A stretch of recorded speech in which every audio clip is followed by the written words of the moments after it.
ወገኖቻችን አለቁ፣ ደቀቁ፣ ታረዱ፣ ደማቸው ፈሰሰ።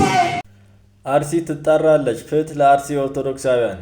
በኢትዮጵያ ኦርቶዶክስ ቤተክርስቲያን ወንበር ላይ ያላችሁ ባለስልጣናት ሁሉ እንደነኚህ አባት ወጣችሁ እናንተም ብትናገሩ ብታወሩ መፍትሄ ይመጣል ብዬ አስባለሁ።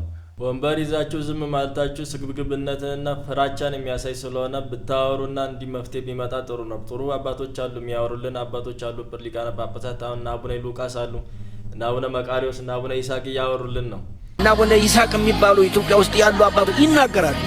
አትግደሉ፣ ስትላጡት ድከሙ፣ ስለ ወገኖቻችን በከንቱ ስለሚፈሰው ደም እንደ ቅጠል በከንቱ ስለሚረግፉ ወገኖቻችን ማልቀስ ይኖርብናል። እንደነዚህ ወንበር ያዛችሁ ሁላችሁም አውርታችሁ ብታወሩ፣ ስራ አስኪያጆች ብታወሩ። አሁን የወላይታ ሀገረ ስብከት ትላንት ደስ የሚል ነገር አድርጓል። እንደዚህ አይነት ተሞክሮ ወስዳችሁ ሌሎችም ሀገረ ስብከቶችም ድምጽ ብታሰሙ በጣም ደስ ይላል።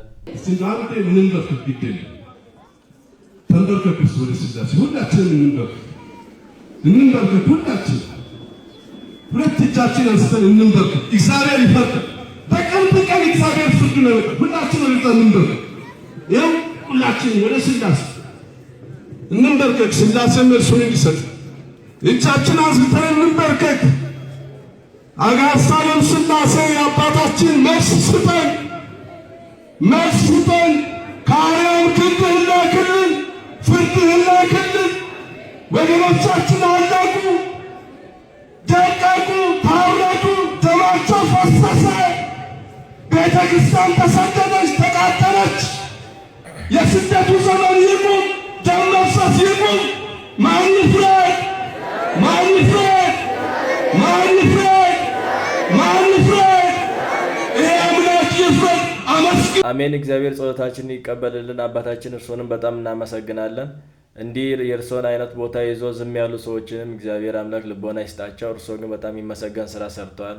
ግዙፍ የሆነ ሰላማዊ ሰልፍ በመላው ኢትዮጵያ ላይ እኛ ህዝብ እንዲነሳናል። እሺ፣ ስለ አርሲ ብዙ ሊቃነ ጳጳሳት እያወሩልን ይገኛሉ። ካህናትም ስራ አስኪያጆችም በጣም እያወሩ ይገኛሉ። እሱን አይተናል። አሁን ደግሞ በየሙያቸው እስቲ ቲክቶከሮችም ምን እያሉ ነው፣ አርቲስቶች ደግሞ ምን እያሉ ድምጽ እያሰሙ ነው፣ ምን እያሉ ነው የሚለውን ደግሞ ትንሽ አቃኘት አድርገን እንመለሳለን። እስከ መጨረሻው ተከታተሉ። የማህተብ ጉዳይ ግዳጅ ማይሰጥ ከሆነ ይህን ቪዲዮ አሳልፈው፣ ማህተብ የሚያሳስብ ከሆነ ግን አብረህን ቆይ። ክርስቲያኖች ይህን ማህተብ አይታችሁ ኮፒ ሊንክና ሼር ሳታረጉ እንዳታልፉ። ከዚህ ሰዓት ጀምሮ ይህን ቻሌንጅ እንቀላቀል። ኮሜንት ላይ ግቡና አርሲ ትጣራለች እያላችሁ አጥለቅልቁት። ዋናው ቻሌንጅ ግን ይህንን ቪዲዮ ስክሮል ካረጋችሁት በኋላ የሚመጣላችሁ የትኛውን ቪዲዮ ላይ አርሲ ትጣራለች እያላችሁ ኮሜንት ላይ ጻፉ። ያን ጊዜ በዚህ የሐዘን ጊዜ በዚህ የመርዶ ሰዓት ከአርሲ ውጭ አጀንዳ ያደረገ በሙሉ ኮሜንቱ በአርሲ ኦርቶዶክሳውያን ሞትና ሐዘን ይሞላል። ስለዚህ ሁላችሁም ማህበራዊ ሚዲያው ስለ አርሲ ትኩረት እንዲያደርግ ዓለምም ሀገርም ህዝብም ትውልድም መንግስትም ቤተ ክህነትም በሙሉ አይኖቹን ሁሉ ወደ አርሲ እንዲያዞር ይህንን ቪዲዮ ጨምሮ ከዚህ በኋላ ለሚመጡላችሁ ቪዲዮዎች በሙሉ ኮሜንት ላይ አርሲ ትጣራለች ሳትሉ ሳትጽፉ እንዳታልፉ እናሳስባለን። አርሲ ኦርቶዶክሳውያን ዛሬም በሞት አፋፍ ላይ ናቸው። መልእክቱን ሰምታችኋል። እንግዲህ በዚህ ሰዓት በዚህ በጭንቅ ጊዜ ሌላ ነገር የሚፖስት ሌላ በዘፈን ምናምን ሌላ ማይሆን ነገር የሚፖስትና ቲክቶክ ላይ ሌላ ነገር የሚለጥፍ ሰው እውነት ጤናማ ነው ብዬ እኔ አላስብም። እና የእነዚህን ቲክቶከሮች ሀሳብ እኔ በሙሉ በጣም እስማማበታለሁ። በዚህ ሰዓት ምንም አጀንዳ መሆን የለበትም። በቃ ስለ አርሲና አርሲ ብቻ መሆን ስላለበት በቃ በማህበራዊ ሚዲያ ተጠቀሙላችሁም ጨዋታችሁ ስለ አርሲ ይሁን። በቃ ምጽፉት ሁሉ ስለ አርሲ መሆን አለበትና ይህንን ሀሳብ ብትስማሙና ሁላችሁም ደግሞ በአንድ ሀሳብ እንደዚህ ብናደርግ ትንሽ ተሰሚነት ይመጣል ብለን እናስባለን። ዝም ከማለት ይሄም ይሻላል። ሄደን ባንታገልም ምንም ባንሆንም እንግዲህ ባለንበት ሆነን ድምጽ የምናሰማበት ጥሩ መሳሪያ ነው ብዬ አስብበታለሁ። ሁላችሁም ይህንን በአጽንኦት እንድሰሙና እንድታገብሩ እለምናችኋለሁ። መርጦ አልቃሽ ነው ወይ አንተ መሃይም ዝምባ? ነጭ በልጦብ ነው የነጭ ጭፈራ ጨፍረሃል። ጥርስን አሰራው እንዳሳ ይሄን ከአህያ ጋር የሚያመሳስል ጥርስ አስገደ እንደሾ ዘፍነሻል አይደል? አንቺ ዝምባ ዘፍናል አይደል? አንተ ፈርሳ ቀላል ነው። ምግብ ቤትን ባዶ እናደርገዋለን። አለቀ። እንዳንተ አይነት ሰገጤ፣ እንዳንተ አይነት እካክ በኢትዮጵያ ህዝብ ትልቅ አድርጎ አክብሮ ቴዲ አፍሮ እንኳን አክብሮ ፊውቸሪንግ ድገባ አድርጎ ነበር። ቴዲ አፍሮ በአሁኑ ሰዓት ይጸጽተዋል። እርግጠኛ ሆኜ ነው የምናገረው። ገስወት ደም እንባ ታለቅሳለህ፣ ትዘጋዋለህ በቅርብ እመነኝ። አንተ ቤት ገብቶ የሚበላ የለም።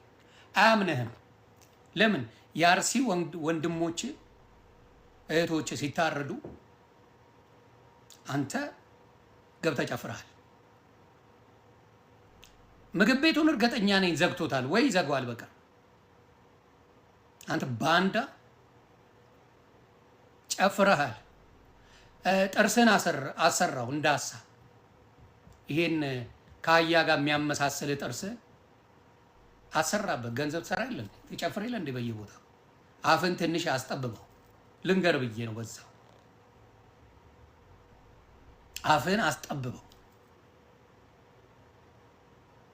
መሀይም አንተ ጌዶ ላይ ሰዎች ሞቱ ብለህ እነ ጆን ዳንኤልን ወስደህ ምን ስታደርግ ነበረ? የሞቱትን ሰዎች ሁሉም መጥቶ ሲያስተባብርልህ አልነበረም? የአርሲ ወንድሞች አይደሉም ወይስ መርጦ አልቃሽ ነህ? መርጦ አልቃሽ ነው ወይ አንተ መሀይም ዝምባም? ነጭ በልጦብህ ነው የነጭ ጭፈራ ኖ ቪዲዮን አይቼዋለሁ። አስጌደ እንደሾ እሽኮንኮ ተደርጋውላ ስትሰራ ነበር። አስጌደ እንደሾ ስጋ ቤቱ ወይ ምግብ ቤት ካለው እየሄድክ ባናት ተተከል ካንተ አልገዛም ብለህ ጎረቤት እዛ አለ ጎረቤት ጋር ገብተህ ቁርጥ እየበላ አሳየው። አሳብዱት የአዲስ አበባ አራዳ ልጆች አሳብዱት። ይህን ዝምባም አጋሰስ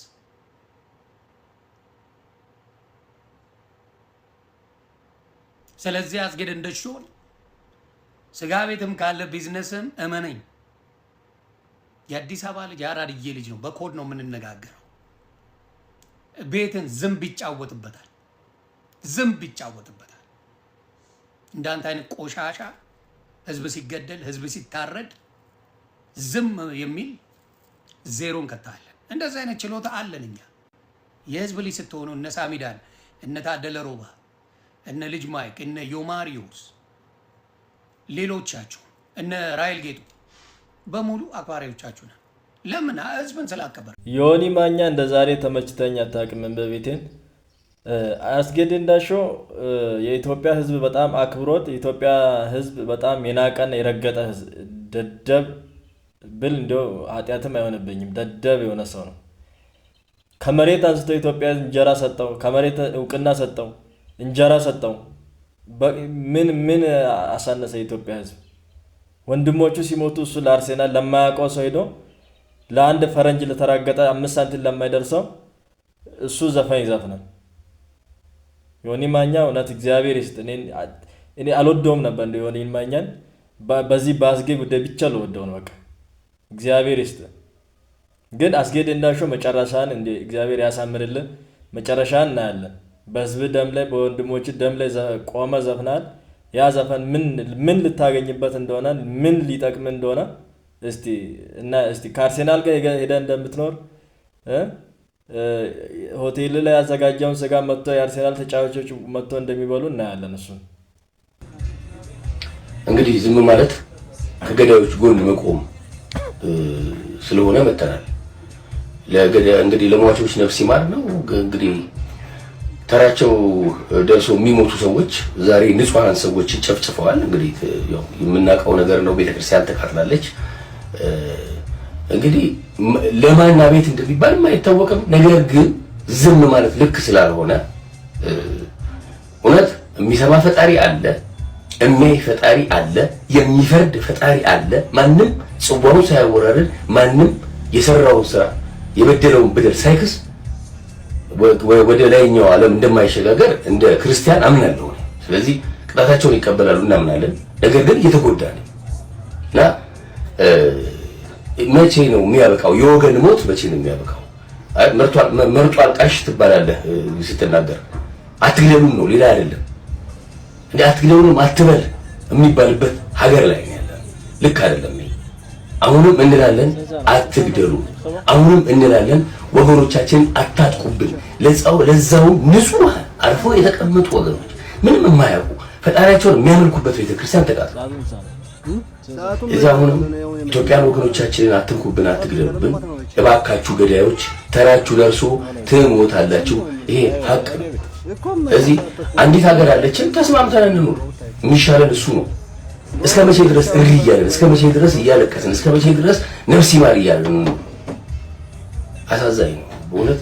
አሁንም ነፍስ ይማር፣ ሌላ ምንም አይደለም። ተራችን እስኪደርስ ነፍስ ይማር።